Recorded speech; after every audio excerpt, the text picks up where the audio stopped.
जय हिंद। नमस्कार दोस्तों, गुरु एकेडमी चैनल पर आपका हार्दिक अभिनंदन है। आज अपन क्लास 10 विषय विज्ञान का जो लेसन नंबर 1 से लेकर के 4 तक जो आपका केमिस्ट्री का पोर्शन है, उनका कुछ मैंने एक पेपर बनाया है। और ये पेपर, इसके जो क्वेश्चन इतने इंपॉर्टेंट है कि आपको सीधे एग्जाम में देखने को मिलेंगी। तो आप लोग ये क्वेश्चन सोल्व करिएगा, जिससे आपको अंदाज़ा हो जाएगा कि आप लोगों से कितना आता है कितना नहीं आता है ना। आपका एक प्रकार से रिवीजन भी हो जाएगा और आपकी जो तैयारी चल रही है ना, उसका पता लग जाएगा। देखिए, ये जो मैंने पेपर सेट किया ना, जो पेपर बनाया है, ये आपका ब्लूप्रिंट के हिसाब से बनाया है। जैसा आपको लेसन नंबर 1 है, उसमें से ऑब्जेक्टिव आएगा तो मैंने ऑब्जेक्टिव डाला है, खालिस्तान वाला आएगा तो खालिस्तान वाला डाला है, अति लघुतरात्मक आएगा तो वो डाला है। यानी जैसा आपका बोर्ड एग्जाम में देखने को मिलेगा, जिस चैप्टर से जैसा क्वेश्चन आएगा ना, उसी के हिसाब से मैंने पेपर सेट किया है। तो देखिए, सबसे पहला अपन ये पूर्णांक 25 नंबर का पेपर है ना। और खंड ए की बात करते हैं। सबसे पहले खंड ए, इसमें पहला क्वेश्चन आपका आएगा ऑब्जेक्टिव यानी वस्तुनिष्ठ प्रश्न। तो देखिए, इसमें पहला क्वेश्चन है, निम्न में से एल्कीन है। निम्न में से एल्कीन है। आपको पता है एल्कीन की पहचान क्या होगी? एल्कीन का सामान्य सूत्र क्या होता है? CnH2n। यानी जितने कार्बन होंगे जस्ट डबल हाइड्रोजन होंगे। देखो बिल्कुल सिंपल सा है, कहीं पर भी देख लो। जैसे पहला ऑप्शन है C2H6, कार्बन संख्या 2 है ना, तो 2 का डबल कितना होगा? 4 होगा। यहाँ पे 6, तो 6 लिखा है यहाँ पे, तो ये तो एल्केन हो गई। तो ए ऑप्शन आपका नहीं होगा। सेकंड देखो, कार्बन की वैल्यू कितनी है? 3 है। तो हाइड्रोजन की संख्या एल्कीन में कार्बन की जस्ट डबल होगी। देखो इसमें कितने? 6, और 3 का डबल 6 होता है। तो ऑप्शन नंबर बी आपको हो जाएगा C3H6। सेकंड क्वेश्चन देखो, वातावरण में तांबे के ऊपर हरी परत चढ़ाने की प्रक्रिया है। पहला ऑप्शन है अपचयन, दूसरा है संचारण, तीसरा है विकृत गंधिता, और चौथा है देविस्थापन। तो आपका राइट आंसर क्या हो जाएगा? संचारण। आगे देखो, अम्लीय वर्षा कितने पीएच मान होने पर शुरू होती है? तो कितने पीएच पर शुरू होती है? 5.6 से कम होने पर, है ना। और आपको पता है दंत से कितना होता है? 5.5। तो ये देखो लगभग सिमिलर है, तो इनका ध्यान रखिएगा। चौथा ऑप्शन है, मैग्नीशियम, एल्यूमिनियम, आयरन और जिंक की क्रियाशीलता का सही आरोही क्रम है। आरोही का मतलब क्या होता है? सबसे पहले सबसे कम क्रियाशील आएगी, फिर उससे अधिक क्रियाशील, फिर उससे अधिक क्रियाशील, फिर सबसे अधिक क्रियाशील। तो आपको पता है इसका एक सिंपल सा लॉजिक क्या होता है याद रखने का, सक्रियता श्रेणी को याद रखने का तरीका क्या होता है? काशीनाथ का मांगीलाल आलू जमीन पर फैलाकर पड़ोसी भाई हीरेलाल को देता है, कौन है जी आगे आओ पता से काने। तो एक तरीका होता है सक्रियता श्रेणी को याद रखने का, और एक क्वेश्चन वहीं से आया है। यदि आपको सक्रिय श्रेणी का ये ट्रिक मालूम नहीं है तो प्लीज़ कमेंट करके बताइएगा। इसका एक वीडियो जल्द ही आपके सामने ला दिया जाएगा। तो आप लोग कमेंट करके जरूर बताइएगा, सक्रिय श्रेणी का वीडियो मैं आपको उपलब्ध करवा दूंगा। ठीक है, तो क्वेश्चन देखना, मैग्नीशियम में, एल्यूमिनियम में, आयरन और जिंक, इनको इनकी क्रियाशीलता का सही आरोही क्रम बताना है। तो आरोही क्रम का मतलब है जो सबसे कम क्रियाशील वो आएगा पहले, फिर उससे अधिक क्रियाशील। तो आपको पता है सबसे कम क्रियाशील कौन होता है? चारों में से एफ ही होता है। फिर उससे अधिक क्रियाशील जेड होता है, जेड से अधिक क्रियाशील एल होता है, और सबसे अधिक क्रियाशील चारों में एम होगा। तो देखो, F E greater than Z N greater than aluminium greater than M. कौन सा ऑप्शन आ रहा है? Option number C. इसका से ऑप्शन सही हो जाएगा। सेकंड क्वेश्चन है, इसके अंदर रिक्त स्थानों की पूर्ति करो। देखो पहला क्वेश्चन है, मिल्क ऑफ मैग्नीशिया का पीएच मान होता है। आपको पता है मिल्क ऑफ मैग्नीशिया का सूत्र क्या होता है? MgOH का होल ट्वाइस। तो इसका पीएच मान कितना होता है? 10 होता है। ठीक है। सेकंड क्वेश्चन देखो, सक्रियता श्रेणी में धातुओं को उनकी क्रियाशीलता के खालिस्तान क्रम में व्यवस्थित किया जाता है।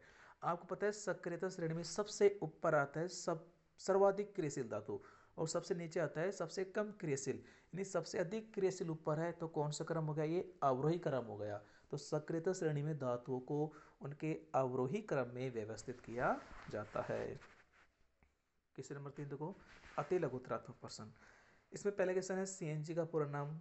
ठीक है, बच्चा बच्चा जानता है CNG का पूरा नाम, संपीड़ित प्राकृतिक गैस, कंप्रेस्ड नेचुरल गैस, इसका पूरा नाम होता है। सेकंड है, अपमार्जक को परिभाषित करो। देखो अपमार्जक और साबुन दोनों में कार्बोक्सिलिक अम्ल की श्रृंखला पाई जाती है। लेकिन फर्क क्या होता है, साबुन के अंदर सोडियम व पोटेशियम के लवण होते हैं, जबकि अपमार्जक के अंदर अमोनियम व सल्फोनेट के लवण होते हैं। तो अपमार्जक की परिभाषा क्या हो जाएगी कि लंबे कार्बोक्सिलिक अम्ल श्रृंखला के अमोनियम व सल्फोनेट लवण क्या कहलाते हैं, अपमार्जक कहलाते हैं। तीसरे, इसके अंदर चींटी के डंक में उपस्थित अम्ल का रासायनिक नाम लिखो। आपको पता है चींटी के डंक में फार्मिक अम्ल पाया जाता है, फार्मिक अम्ल का सूत्र होता है HCOOH, लेकिन उसका रासायनिक नाम क्या हो जाएगा, मैथेनोइक अम्ल। क्या हो जाएगा, मैथेनोइक अम्ल। फार्मिक अम्ल इसका सामान्य नाम होता है ना। चौथा क्वेश्चन देखो, कमरे के तापमान पर द्रव अवस्था में पाई जाने वाली धातु का नाम लिखो। तो सभी को पता है मरकरी होती है, पारा होती है ना, कमरे के तापमान पर द्रव अवस्था में पाई जाने वाली धातु। तो ये क्वेश्चन आप कहते हैं खंड एम ए। खंड पे देखना, समजातीय श्रेणी को सह उदाहरण परिभाषित करो। यानी पहले आपको इसकी समजातीय श्रेणी की परिभाषा लिखनी है, देन आपको उसका उदाहरण देना है। तो आपको पता है समजातीय श्रेणी में क्या होता है कि जो हाइड्रोकार्बन्स होते हैं उनमें जो हाइड्रोजन को विस्थापित करेंगे वो समान समूह विस्थापित करना चाहिए, यानी समान समूह द्वारा हाइड्रोजन विस्थापित होगा। तो परिभाषा क्या बन जाएगी कि कार्बनिक यौगिकों में हाइड्रोकार्बन में हाइड्रोजन को समान समूह या समान क्रियात्मक समूह द्वारा जब विस्थापित किया जाता है तो जो श्रेणी प्राप्त होगी हमें वो क्या हो जाएगी, समजातीय श्रेणी। तो सिंपल सी परिभाषा है कि कार्बनिक यौगिकों की ऐसी श्रेणी जिसमें हाइड्रोकार्बन श्रृंखला में हाइड्रोजन को समान समूह या समान क्रियात्मक समूह द्वारा विस्थापित किया जाता है, तो ऐसी श्रेणी क्या कहलाती है, समजातीय श्रेणी कहलाती है। इसमें आपको या तो आप लोग एल्केन का एग्जाम्पल दे सकते हो, है ना, एल्केन की जैसे CH4 है, तो आगे जस्ट कौन सा जाएगा, पहले मैथेन, एथेन, प्रोपेन, ब्यूटेन। तो 3 से 4 आप लोग एग्जाम्पल लिख सकते हैं। एल्किन का भी लिख सकते हैं, एथीन, प्रोपेन, ब्यूटेन। एल्काइन का भी लिख सकते हैं, एथाइन, प्रोपेन, ब्यूटेन। तो इस प्रकार आप लोग किसी का भी एग्जाम्पल लिख सकते हैं, है ना। तो ये हो जाएगी आपकी समजातीय श्रेणी। अगले क्वेश्चन देखो, लोहा धातु पर बाप की क्रिया का नामांकित चित्र बनाइए। देखिए दोस्तों, आपके जो मॉडल पेपर है ना, इसमें अब की बार डायग्राम तो इतना नहीं है, लेकिन एक या दो, मेरे अकॉर्डिंग एक या दो डायग्राम आ सकता है। तो आप लोगों ना डायग्राम को मत छोड़िएगा, सिंपल सा होता है, एक बार एक नज़र उन पर डाल लीजिएगा, थोड़ा सा आइडिया है ना उनको देख लीजिए भाई कैसे कैसे बनता है। 2-4 चीज़ें होती है, स्टैंड वगैरह होती है, नली वगैरह होती है, बर्नर होता है ना, 4-5 चीज़ें होती है लगभग हर एक प्रैक्टिकल में। तो उन्हें देख लीजिएगा कैसे कैसे अरेंजमेंट है, लेकिन डायग्राम को छोड़ना मत, मेरे कहने का मतलब ये है। तो लोहा धातु पर बाप की क्रिया क्या है, एक स्टैंड था, उसमें एक छड़ लगा रखे थे, जिससे एक ट्यूब का उत्तर नली को बांध रखा था, जिसमें धातु को रख देंगे और उसे बर्नर से गर्म करेंगे। इस प्रकार कुछ डायग्राम था, है ना। तो डायग्राम को आपको नहीं छोड़ना है। किस में से देखो, निम्न को संतुलित करो। तो PbNO3 इक्वल टू इसकी क्रिया कैसी थी कि ऐसी थी, PbI2 बन रहा था KNO3। सिंपल से इसको संतुलित करने के लिए कोई बड़ी बात नहीं है। दूसरा Fe plus H2 Fe3O4 plus H2, इसे भी संतुलित करना था, संतुलित करना आपसे आता ही है। साथों देखो, ईंधन के रूप में अल्कोहल के उपयोग को समझाइए। दोस्तों लेसन नंबर 4 में ये क्वेश्चन बिल्कुल स्पष्ट तरीके से एक बॉक्स में बंद करके और बुक में काफ़ी अच्छी भाषा में इसे लिख रखा है कि ईंधन के रूप में अल्कोहल के उपयोग को समझाइए। इसमें साफ साफ लिख रहा है कि इसमें बात कर रहे थे इसकी गन्ने की। ये जो गन्ना है वो उसमें क्या है कि सौर ऊर्जा को रासायनिक ऊर्जा में चेंज करने की सर्वाधिक मात्रा, यानी सक्षम ज़्यादा होता है, सबसे ज़्यादा सक्षम होता है सौर ऊर्जा को रासायनिक ऊर्जा में चेंज करने पर। तो उसका जो गन्ने का जो रस है उससे क्या बनाया जाता है, मोलेसस सिरप बनाया जाता है, फिर उसका किण्वन करके अल्कोहल बनाया जाता है। ठीक है, फिर उस अल्कोहल में क्या करते हैं, कुछ देशों में पेट्रोल मिलाकर और उसका ईंधन के रूप में इस्तेमाल करते हैं। ठीक है, उस अल्कोहल में जो उसके जो किण्वन से बनाया गया है ना, उस अल्कोहल में पेट्रोल मिलाकर उसका यूज करते हैं, किसके रूप में, ईंधन के रूप में। तो ये सब कुछ आपको लिखना था। खंड से देखो, खंड से में क्वेश्चन संख्या 8 का क्या होता है जब, पहला है लेड धातु को कॉपर सेकंड क्लोराइड के घोल में मिलाया जाता है। यानी ये कह रहा है कि जब Pb प्लस CuCl2 तो क्या बनेगा, PbCl2 प्लस Cu। तो आपको क्या लिखना है कि अभिक्रिया में हो क्या रहा है, सिंपल इस बात है कि जब लेड धातु को कॉपर सेकंड क्लोराइड के घोल में मिलाया जाता है तो लेड क्लोराइड बनता है और साथ में कॉपर धातु प्राप्त हो जाती है। तो ये लिखना था, नीचे क्या लिखना था, इसकी अभिक्रिया लिखनी है। सेकेंड है जल का वैद्युत अपघटन किया जाता है, तब क्या होगा भाई, जब H2 है उसमें उसका इलेक्ट्रोलाइसिस करेंगे, विद्युत धारा छोड़ेंगे तो हाइड्रोजन गैस अलग टूट जाएगी, ऑक्सीजन गैस अलग टूट जाएगी। बस ये आपको लिखना था कि जब जल का वैद्युत अपघटन किया जाता है तो हमें हाइड्रोजन गैस वह ऑक्सीजन गैस प्राप्त होती है। और नीचे इसका समीकरण लिखना था बस। अथवा में देखो, ये तो आपको ये दोनों क्वेश्चन करने हैं, ये फिर अथवा वाले दोनों क्वेश्चन करने हैं। निम्न में से प्रत्येक को उदाहरण देकर समझाइए। पहला है विस्थापन, दूसरा है विस्थापन। तो विस्थापन में क्या होता है कि अधिक क्रियाशील धातु कम क्रियाशील धातु को ये उसके यूँ बोल सकते हैं कि अधिक क्रियाशील तत्व कम क्रियाशील तत्व को उसके योग से विस्थापित कर देता है। विस्थापन अभिक्रिया कहलाती है, सिंपल सी बात है। और सक्रियता श्रेणी से आप लोग कितने ही विस्थापन अभिक्रिया उदाहरण दे सकते हैं, है ना। सेकंड देखो विस्थापन, इसमें क्या होता है, इस प्रकार की अभिक्रिया में आयनों का आदान प्रदान होता है। अभिकारकों में क्या होता है, आयनों का आदान प्रदान होता है। बस ये लो, और इसका समीकरण लिखना था। खंडतः देखो, क्षार किसे कहते हैं, अरे क्षार सिंपल से होता है ना।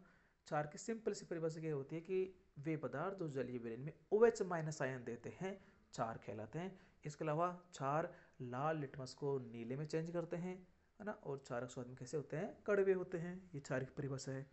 सेकंड क्वेश्चन है, क्या होता है जब कोई धातु क्षार के साथ अभिक्रिया करता है, समझाइए।